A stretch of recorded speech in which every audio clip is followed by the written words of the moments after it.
Hey teachers, back with another tech tip. This one is about Google Meet nicknames. So you probably already know you can generate a Google Meet link either through your Google Calendar or use the one that is automatically generated in each of your Google Classrooms. But teachers also figured out that you can generate a nickname for a Google Meet that can be used over and over again. And the beautiful thing about nicknames is that they work very much like Meet links that are currently in our Google Classrooms, which means we have those host controls that don't exist if you generate a Google Meet link via the calendar. Here's how easy it is to make a Google Meet link with a nickname. Here we are in one of my demo Google Classrooms, and you can see right in the banner that I have my Google Meet link that appears.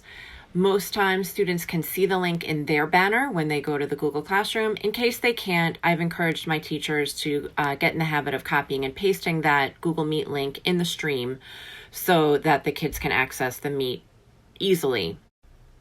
In order to make that link appear in my banner, I went to Settings and I scrolled down just a little bit until I saw the Google Meet icon, and you can toggle on or off. You want it to be visible to students or not. So make sure that it is set to the appropriate setting.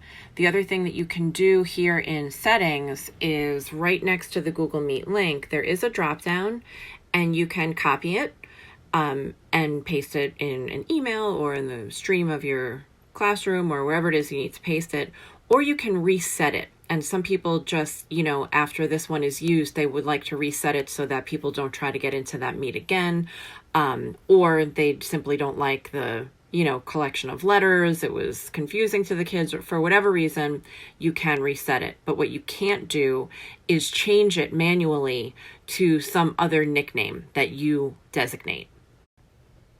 But what you can do is go directly to Google Meet through the waffle inside your Google and choose Meet.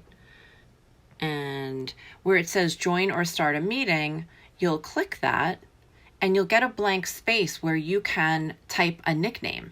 My recommendation is to use something unique. So all they would have to do, instead of clicking on a Meet link in your banner or in an email or any place else, is to go to their apps, choose Meet, and when given the opportunity to type in the blank, they can type whatever nickname you have designated. So if I call this Trapani Demo,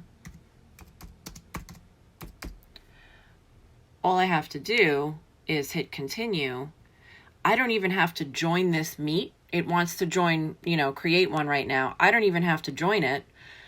All I have to do is X out and share that link with my students. So I can simply go back to my Google Classroom and type in the stream, extra help today, type in nickname Trapani Demo at 2 p.m.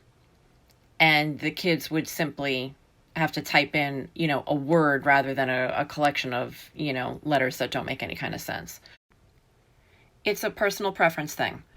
My recommendation to the teachers is almost always to use the Google Meet link that is auto-generated in their classrooms, because these links have those host controls so that teachers have to enter first. Teachers can, mute and or remove students. They have all of those features that don't exist when you create the Google Meet link via the calendar. However, we have learned that nicknamed Google Meets also have those same controls. So you need to remember, if you would like to have your students meet you in your live session using a nickname, you'll have to go in to the settings and make sure that the link to your Google Meet is not visible to students. Turn that off. You don't want them to get confused. And then it's up to you to remember to type in the stream or send them an email or however it is that you'll communicate with them to say, live Meet session today at 2 p.m., nickname Trapani Demo, or whatever it is. You'd have to inform them what that nickname is, and it can become, just their habit for your class.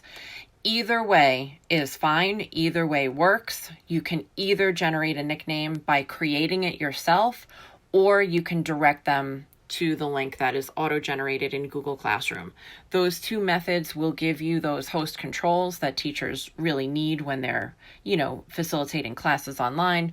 But the kids might already be used to clicking on the link in the stream. So you might have to get them reaccustomed to typing in a nickname for your given class. Whatever you do, just make it a habit and, make sure you're clear with the directions and sharing the details with the students each time you need them to meet you. That's it. That's how easy it is to make a Google Meet with a nickname. For more tech tips and time savers, you know where to find me.